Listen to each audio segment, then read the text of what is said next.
இருள் சூழ்ந்த சோதோம் நகரத்தில் 2 தேவதூதர்கள் ஒரு எச்சரிக்கையுடன் வந்தார்கள். இப்போதே ஓடு, திரும்பி பார்க்காதே, ஏனெனில் காலையிலே வானத்திலிருந்து தீ விழப் போகிறது.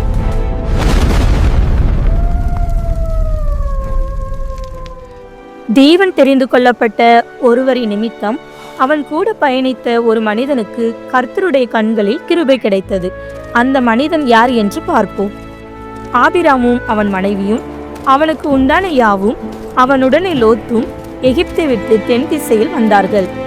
அவர்களுடைய ஆஸ்தி மிகுதியாயிருந்தபடியால் அவர்கள் ஒருமித்து வாசம் பண்ண ஏதுவில்லாமற் போயிற்று. ஆபிராமுடைய மந்தைமைப்பருக்கும் லோத்துடைய மந்தைமைப்பருக்கும் வாக்குவாதம் உண்டாயிற்று.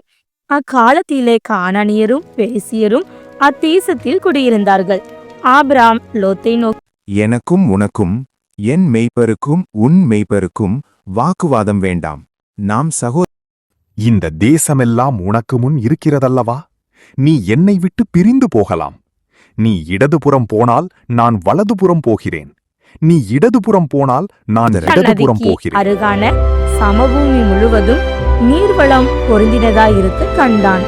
கர்த்தர் சோதோமையும் கோமராவையும் அழிக்கும் முன்னே சோவாருக்கு போகும் வழி மட்டும் அது கர்த்தருடைய தோட்டத்தை போலவும் எகிப்து தேசத்தை போலவும் இருந்தது. அப்பொழுது லோத்து யோர்தானுக்கு அருகான சமபூமி முழுவதையும் தெரிந்து கொண்டு கிழக்கே பிரயாணப்பட்டு போனான். இப்படி அவர்கள் ஒருவரை விட்டு ஒருவர் பிரிந்தார்கள். லோத்து அந்த யோர்தானுக்கு அருகான சமபூமியில் உள்ள பட்டணங்களில் வாசம் பண்ணி சோதோமுக்கு நேரே கூடாரம் போட்டான். சோதோமின் ஜனங்கள் பொல்லாதவர்களும் கர்த்தருக்கு முன்பாக மகா பாவிகளுமாய் இருந்தார்கள். கர்த்தர் சோதோம் குமோராவின் கூக்குரல் பெரிதாயிருப்பதினாலும் அவைகளின் பாவம் மிகவும் கொடிதாயிருப்பதினாலும் நான் இறங்கி போய் என்னிடத்தில் வந்து எட்டின அதின் கூக்குரலின்படியே அவர்கள் செய்திருக்கிறார்களோ இல்லையோ என்று பார்த்து அறிவேன் என்றார். அப்பொழுது அந்த புருஷர் அவ்விடம் விட்டு சோதோமை நோக்கி போனார்கள். அந்த 2 தூதரும் சாயங்காலத்திலே சோதோமுக்கு வந்தார்கள். லோத்து சோதோமின் வாசலிலே உட்கார்ந்திருந்தான். அவர்களை கண்டு லோத்து எதிர்கொண்டு தரை மட்டும் குனிந்து, ஆண்டவன்மார்களே, அடியனுடைய வீட்டு முகமாய் நீங்கள் திரும்பி உங்கள் கால்களை கழுவி இரா தங்கி அதற்கு அவர்கள், வீதியிலே இரா தண்டுவும். அவன் அவர்களை மிகவும் வருந்தி கேட்டுக்கொண்டான். அப்பொழுது அவனிடத்திற்கு திரும்பி அவன் வீட்டில் பிரவேசித்தார்கள். அவன் புளிப்பில்லா அப்பங்களை சுட்டு அவர்களுக்கு விருந்து பண்ணினான். அவர்கள் புசித்தார்கள்.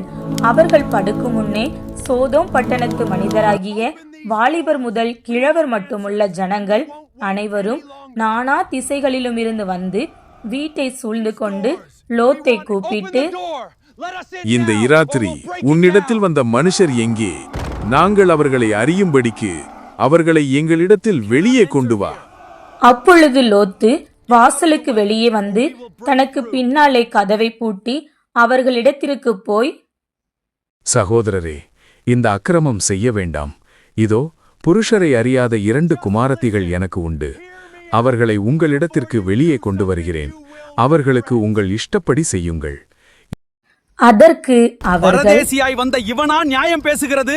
இப்பொழுது அவர்களுக்கு செய்வதை பார்க்கிலும் உனக்கு அதிக பொல்லாப்பு செய்வோம் என்று சொல்லி லோத்து என்பவனை மிகவும் நெருக்கி கதவை உடைக்க கிட்டினார்கள்.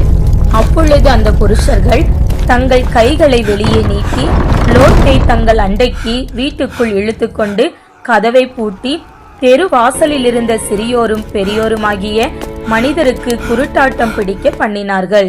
அப்பொழுது அவர்கள் வாசலை தேடி தேடி அழுத்து போனார்கள். இவ்விடத்தில் இன்னும் உனக்கு யார் இருக்கிறார்கள்? மருமகனாவது உன் குமாரராவது உன் குமாரத்திகளாவது பட்டணத்தில் உனக்குரிய எவர்களாவது இருந்தால் அவர்களை இந்த ஸ்தலத்திலிருந்து வெளியே அழைக்கிற. நாங்கள் இந்த ஸ்தலத்தை அழிக்க பேகிறோம்.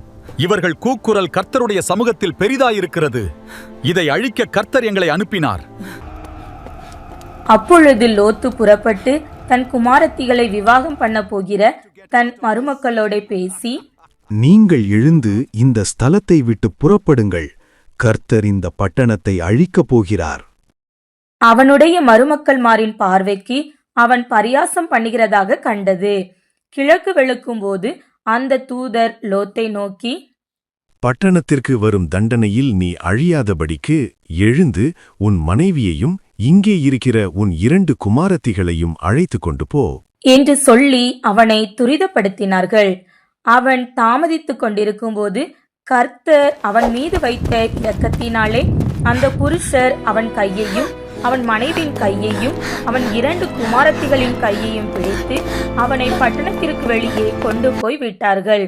அவர்கள் வெளியே கொண்டு போய் விட்ட பின்பு அவர், உன் ஜீவன் தப்ப ஓடிப்போ, பின்னிட்டு பாராதே, இந்த சமபூமியில் எங்கும் நில்லாதே, நீ அழியாதபடிக்கு மலைக்கு ஓடிப்போ.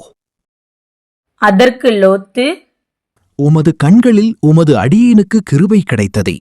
என் பிராணனைக் காக்க தேவரீர் எனக்குச் செய்த கிருபையை பெரிதாக விளங்க பண்ணினீர்.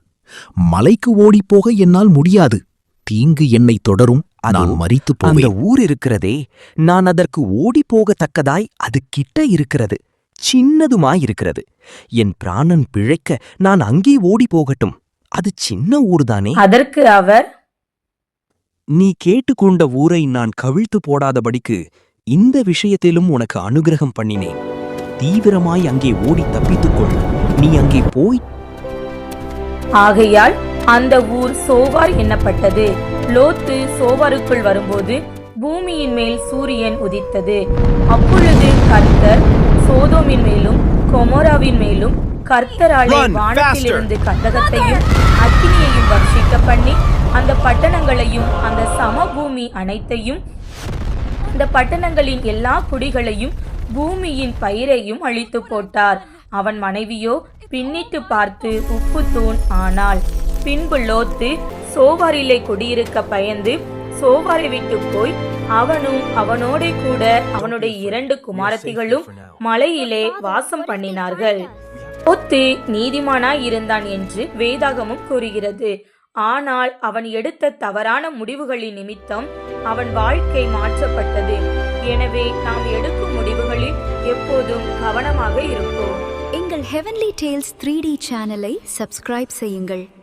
இந்த வீடியோவை லைக் செய்து ஷேர் செய்யுங்கள்.